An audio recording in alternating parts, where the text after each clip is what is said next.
Kabajamtootaa fi hordoftoota madda nageenya nagaan keenya lagaaf tabbeen qaxxaamuree bakka jirtan maratti sinaa ga'u jechaa oduu kan sin dhageessu ana obsaasanii nu faana turaan affeerraa keenyam.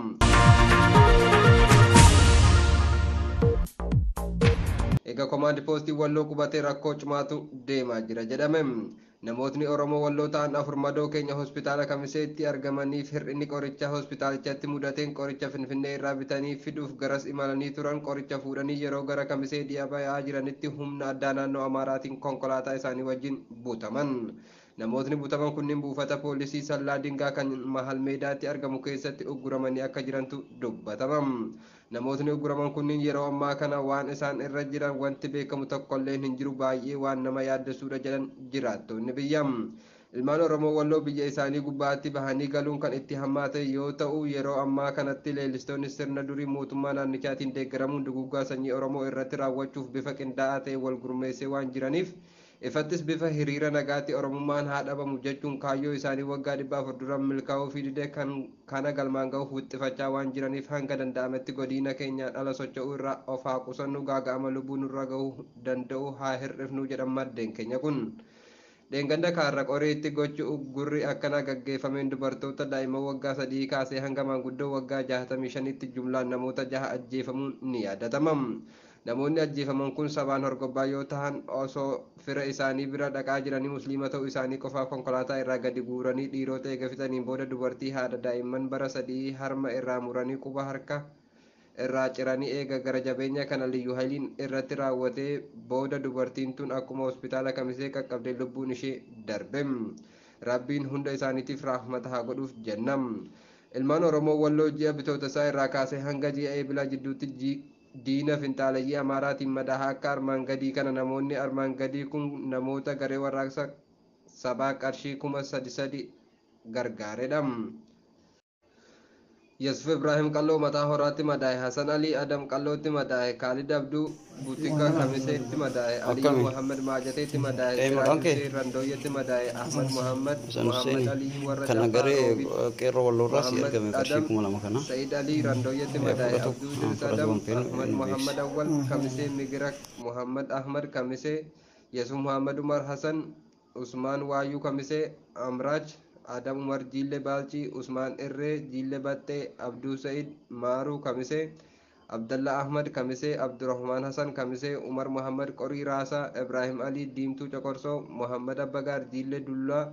Hassan Umar Yasin Duguguru Harae, Ahmad Hassan Kallicha Duguguru Warra Lencha, Ali Muhammad Amme Artumma Jarra, Said Muhammad Chafa Dalgo, Muhammad Ali Qori Malko, Ali Mama Abdullah Sambate, Ali Muhammad Adam Qori Jarra, Ahmad Adam Hartumma Hulatu Kuye, Ahmad Hasan Sambate, Hasan Ahmad Usse Sambate, Adeye Sambate, Umad Ali Muhammad Sambate, Ali Ahmad Haji Duguguru Gangaha, Sayyo Abdu Bate Karra, Ahmad Muhe Bate Damoto, Hussein Muhammad Nuru Sambate, Ibrahim Muhammad Dawe Mita, Hase Muhammad Umar Hatayi, Hasan Jarso Abdullah Hatayi, Gubba Waju Ali Hussein Muhammad Hatayiti Madahi, Ali Torse Qori Ifat Komborro, Yusuf Hasan Yusuf Qori Ifat Komborro, Hasan Muhammado Hartumma Rasa, Muhammad Amme Abbagar Jille Dulla Dingo Umar Abdullah Jille Garbi Bakkajo, Hasan Muhammad Raso Jille Garbi, Mama Ali Adam Jarra Jille Kalkalti, Junda Muhammad Ahmad Hatayi, Ali Hasuwe Qori Ifat Komborro, Ahmadu Muhammad Ahmadu Qori Komborro, Adam Hasan Qallo, Ahmad Musa Daid Chafa Karrakalo, Ahmad Muhammad Chafa Karrakalo, Muhammad Bisiro Chafa Karrakalo, Hasan Sheh Muhe Chafa Jumate, Amme Kapita Aliyo Jille Jawha, Muhammad Swalih Qori Jaba Siba, Ali Hasan Ali Qori Furse Murri, Adam Hussein Qori Irreti, Abdullah Umar Shah Abdullah Hatayi, Umar Ali Umare Jille Hallayyo, Khadija Walu Haji Duguguru Arbawayu, Umar Adam Shah Abdullah Jilo, Umar Duguguru Mata Horo, Ali Said Adam Hatayi, Ali Muhammad Ali Qori Marma Shasho, Ali Muhammad Ali Hatayi, Umar Najib Duguguru Lugo, Kicha Ali Abdullah Hatayi, Muhammad Ali Qallo, Ali Umar Amme Jille Dulla, Muhammad Hussein Qorii Golboo Jabbii Adame Angunee Abduu Qorii Golboo Jabbii Umar Ahmad Hassan Qorii Marmaa Shaashoo Yusuf Ahmad Qorii Jaarraa Qacamaa Abduu Adam Qorii Marmaa Shaashoo Ahmad Muhammad Haaji Jiille Dullaa Ahmad Tiggi Muusaa Haxaayi Shee Aliyyi Muhammad Darasichaa Haxaayi Hasan Umar Qorii Qilee Heedar Umar Wasan Qorqor Jaarraa Aliyyi Muhammad Ammee Qorri Jaarraa Muhammad Jamaal Ahmad Dugugguruu Mataa Horaa Siraaj Abduu Qalloo Ahmad Husseenee Qalloo Arab Sayid Imaam Qorii Jaarraa Ahmaduu Muhammad Haaji Adamee Muhammad Ahmad Qorii Baccees Muhammad Guddaa Jumaatee Ali Muhammad Adam Qorii Jaarraa Maammoo Husseen Aliyyi Qorii Jaarraa Sayid Hasan Jiillee Funyaan Battee Umar Swaaleh Imaam Qorii Jaarraa Hasan Ahmad Hasanuu Dugugguruu Gaangaha Qal'aa Muhammad Hasan Haxaayi Shee Aliyyi Haxaayi Zigbaa Hasan Hussein Caffaa Wanbee Muhammad Muusaa Muhammad Qorii Caakkaa Umar Hasan Usmaan Qorii Raasaa Murrii Hawwee Qaallichaa Caffaa Coqorsoo Muhammad Hasan Allassaa Dugugguruu Mataa Horaa Badhaasii Jamaal Mohichoo Jiillee Goodaa Mucaa Daa'ima Intala Ahmad Ibraahim Qalloo Muhammad Ali Umar Mohichaa Jiillee Goodaa Adam Umar Guddaa Jiillee Wasan Qorqor Sibar Umar Jiillee Wasan Qorqor Aliyyi Hasuwwee Haxaayyi Adam Muhammad Ahmad Caffaa Diidoo Indiris Hasan Muhammad Caffaa Dalgoo Muhammad Hussein Caffaa Diidoo Adam Muhammad Hasanee Harxummaa Waddaddar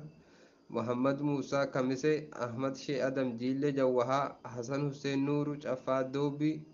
Sayid Umar Caffaa Wanbee Daanyee Diimaa Caffaa Diimtuu Coqorsoo Ibraahim Ahmaduu Qaallichaa Jiillee Baxxee Ammee Muhammad Adam Jiillee Baxxee Awwal Boggaalee Jiillee Baalchii Nigaat Aliyyi Urnyaa Jiillee Baalchii nama maqaa isaa namaaf hin argatin Jiillee irraa kan gargaarametu jira. Sayid Muhammad Aliyoo Jiillee Jajjabaa Aliyoo Jaafar Baqqee Jiillee Baalchii Ahmad Shee Muusaa Jiillee Wasan Qorqor Yaasin Ahmad Adam Jiillee Baalchii Shaambal Gassitee Jiillee Baxxee Sayid Ali Baatee Mudhii Algee Adam Ibraahim Baatee Kaarra Aliyyi Umar Muusaa Qorii Qomborroo Hussein Hasan Usmaan Harxummaa Nuuruu Hussein Caffaa Ganda Jiloo Awwal Ahmaduu Umaruu Harxummaa Mandar Hussein Arbee Hasan Caffaa Luxe Ammee Caffaa Diimtuu Muhammad Adam Qorii Odaa Bal'aa Ahmad Aliyyi Darasee Caffaa Qatiyoo Ahmad Adam Husseenee Caffaa Bishee Muhammad Adam Jaarraa Qacamaa Jamaal Marmaa Shaashoo Sultaan Aliyyi Muusaa Dugugguruu Arba Waayyuu Ahmad Husee Abbaayyi Sanbatee Ahmad Muhee Abdallaa Jiillee Garbii Hussein Idris Muhammad Jiillee Baalchii Adam Muhammad Jiillee Wasan Qorqor Arbiyyee Aliyyi Muusee Jiillee Jawwahaa namoonni gargaarsa kana hin argatin darbee darbee akka jirus keessa beektoonni dubbataa jiru. Ilmaan Oromoo diinaan madaa'an kun kaanis yaala dhabee lubbuun isaanii akka darbaa jirutti himama. Guyyaa kaleessaa kan duraan madaahee ciisaa ture Nuuruu namni jedhamu dhalataa Caffaa Shawaa Lutee kan ta'e fuula Rabbii dhaqee jira. Rabbiin rahmata haa godhuuf jenna. Uummanni Oromoo lafa keessan gargaarsa obbolaa isaanii kaan diinaan madaahanii ciisaa jiraniif jabeessanii akka gargaarsa godhan maatiin miidhamtoota kana ergaa dabarfatanii jiru. Ilmaan Oromoo Walloo hedduun isaanii akka as buuteen dhabamaa jiru jiraattonni biyya keessaa dubbataa jiru. Haga ammaa irraa hedduun namaa naannoo magaalaa Makkannaatiif Kaarra Qoriitti namoonni hedduun as buuteen isaanii dhabamee akka jirantu himama. Namoonni dhabaman kun kaan kumaandi poostii harka jiru jedhan kaan eessa akka jiran hin baramne yaaddoo keessa akka jiran maatiin dubbataa jiru. Jira jennee hin dabarru du'an jennee hin awwaallanne lafti nutti dukkanaa'e jechuun dubbataa jiru maatiin ijoollee dhabamtee tun.